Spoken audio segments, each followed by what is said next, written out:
Hola, mis queridos hermanos, que la paz de nuestro Señor Jesucristo esté contigo. Vamos a hablar de Isaías 56:1 a 59:13. Las últimas secciones de la profecía de Isaías abarcan los capítulos 56 a 66. El énfasis de esto es la conducta de los liberadores, habiendo sido redimidos por el poder del Altísimo, cómo deberían conducirse. La porción del 56:1 al 59:13 es inmensamente práctica. Hay mucho en ella que se debe aplicar a nuestra vida diaria. La liberación principal que hallamos en este pasaje es la espiritual, y por eso esta enseñanza puede aplicarse a los salvos de todas las edades. Pero la liberación también puede ser física, la salvación del peligro. Pensando en ella, podemos identificar 3 épocas de liberación que debemos tener en cuenta al hacer nuestra interpretación. La primera época se fecha por el año 700 a.C., cuando Isaías ejercía su ministerio. La liberación fue de las amenazas a Siria. En segundo lugar, hemos de tomar en cuenta los liberados de la cautividad de Babilonia, allá por el año 538 a.C. Este grupo es el blanco principal de las enseñanzas de Isaías. El tercer grupo de rescatados se compone de los que saldrán de la tribulación y estarán vivos al milenio. En todas estas épocas, la conducta de los liberados se norma por ciertos valores transculturales, morales y religiosos. El cumplimiento cabal de esta norma se efectuará durante el reino mesiánico, pero debemos aspirar a verla realizar en todo tiempo y lugar. Esta porción se divide en 3 partes bien definidas. Principios directrices, 56:1 al 57:21. La nación de Israel se sentía privilegiada, pensando que por el hecho de ser israelita implicaba que era salva y que todos los demás estaban perdidos. Isaías enseña que no es así. Nos da 5 principios o directrices que debemos tener en cuenta cuando tomamos decisiones acerca de nuestra conducta. Primer principio: los gentiles justos recibirán la bendición, mientras que los judíos impíos sufrirán la pena. 56:1-12. La importancia era la obediencia a lo estipulado en la ley mosaica. La regla general del 1 al 2: cualquier hombre que viviera una vida justa manifestaba así que había sido salvo y que sería objeto de la bendición divina. Judas fue llevado en cautiverio para quebrantar la legislación del sábado. Jeremías 17:19-27. Y por eso Isaías hace hincapié de la observancia de esa ley. 56:2, 4 y 6. Como señal de haber abrazado el pacto. También explica que el justo se esforzará continuamente por eliminar toda la maldad de su vida diaria. 2 ejemplos concretos: el versículo 3 al 8, según Deuteronomio 23:1 al 3, ciertos grupos estaban excluidos de la asamblea israelita. 2 de estos eran los extranjeros y los eunucos. El plan de Dios es que cuando sea establecido el culto milenial, nadie será excluido, ni los vetados por la ley, y todo aquel que obedece será objeto de bendición divina.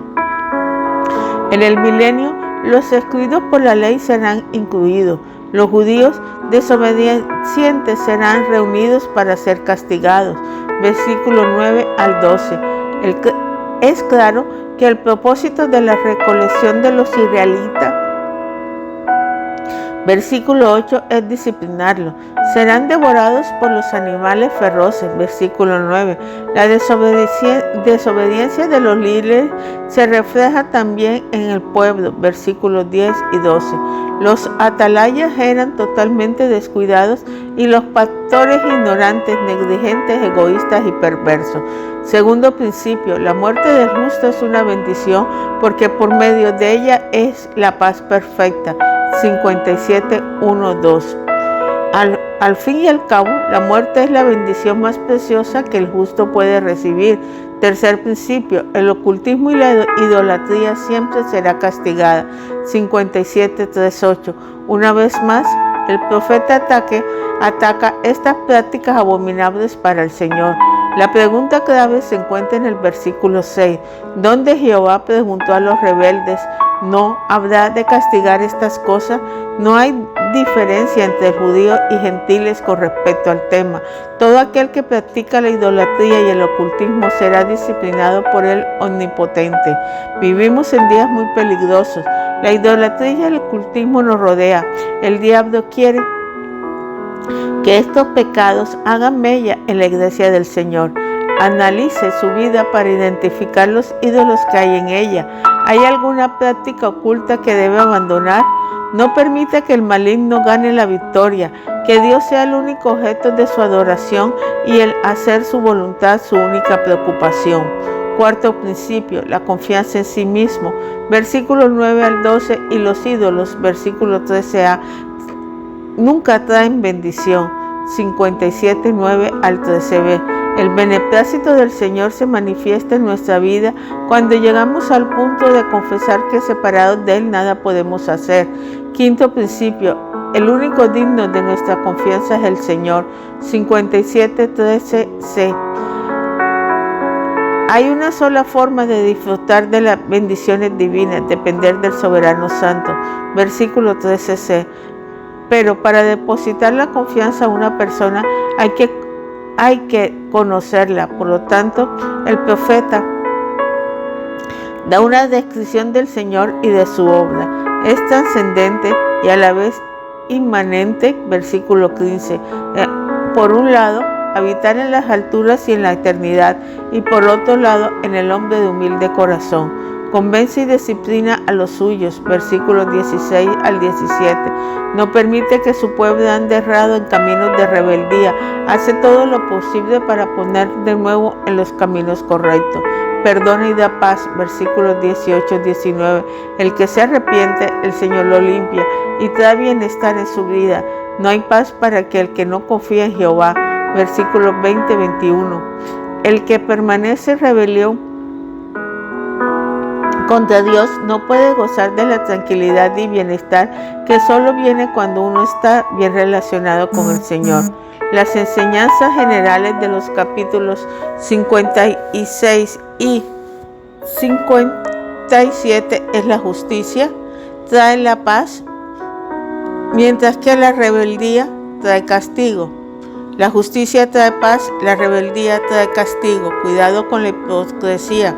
Versículos 58:1-14. Mucho cuidado con la hipocresía.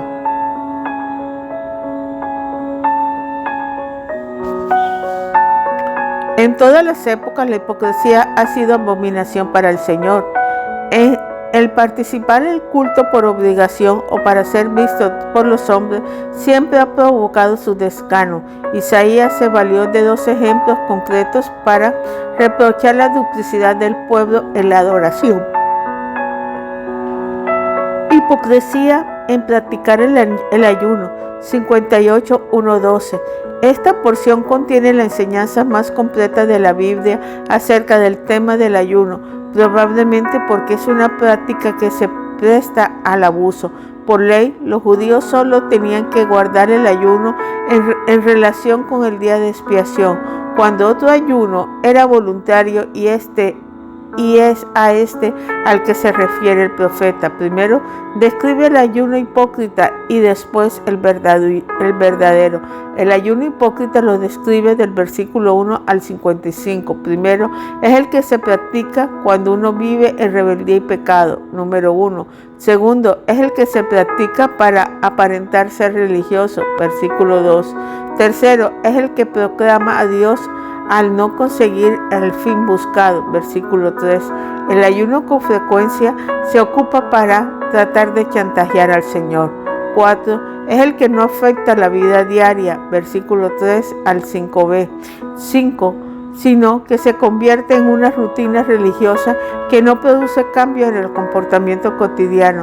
En vez de ser práctico, es egoísta, opresor, agresivo en palabras y acción, versículo 4, y totalmente externo, versículo 5. Lo que practican, pensaban que ayunar significa sencillamente privarse de la comida.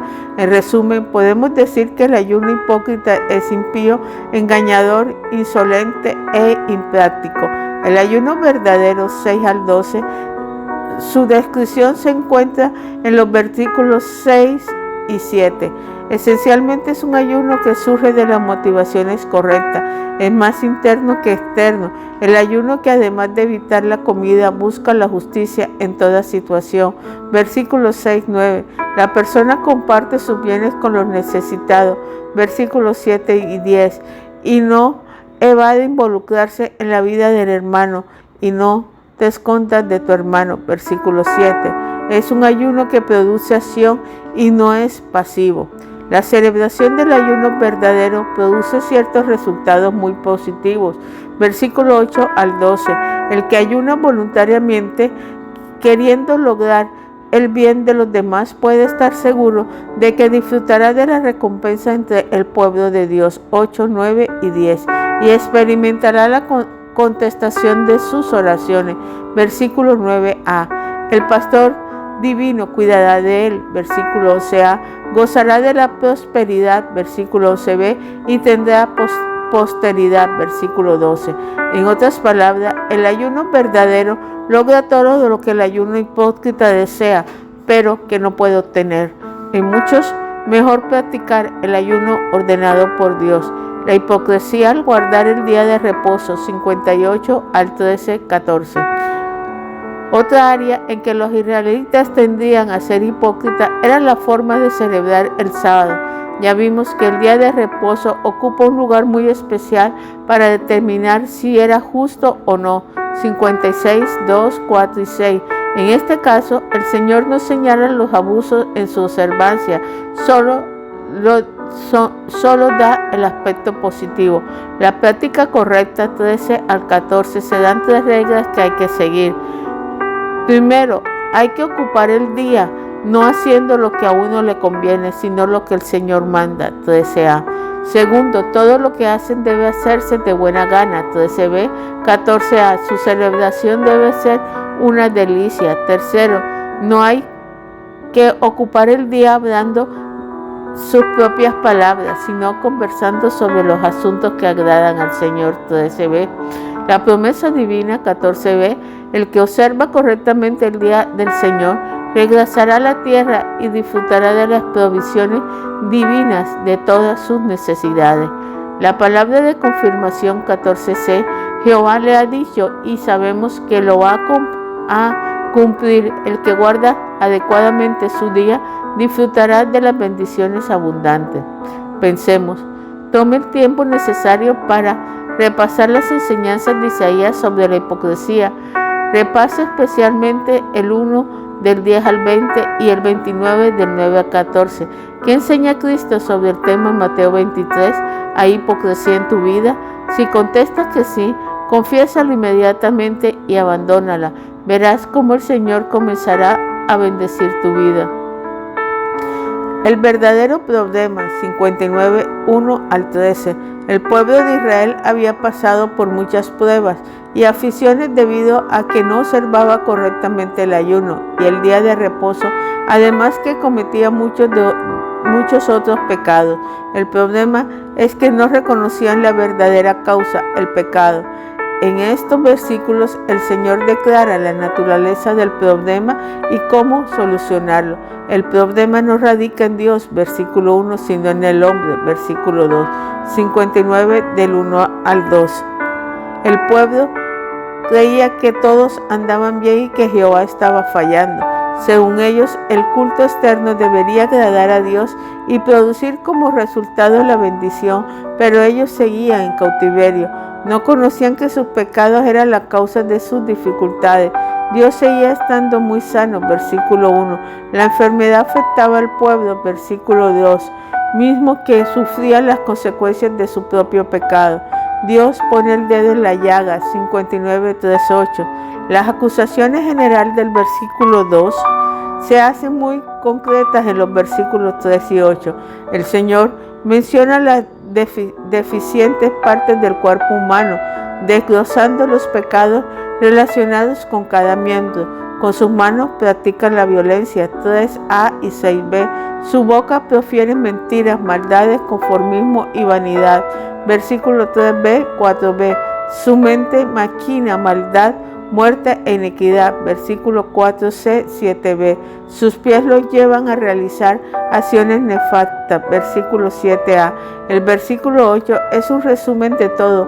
No existía justicia en el pueblo y por ende no había paz. El pecado nunca va a producir bienestar. El pueblo responde a la denuncia divina, 59, 9 al 13. Cuando Dios señala el pecado, tiene que haber respuesta. El hombre puede persistir en su rebelión o puede admitir y confesar su inequidad.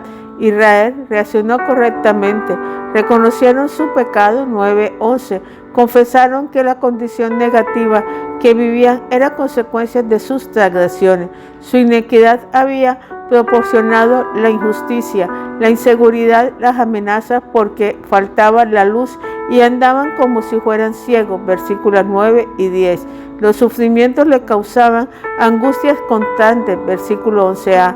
Y los que es más importante, admitieron que la salvación del cautiverio no venía debido a la superversidad, versículo 11b.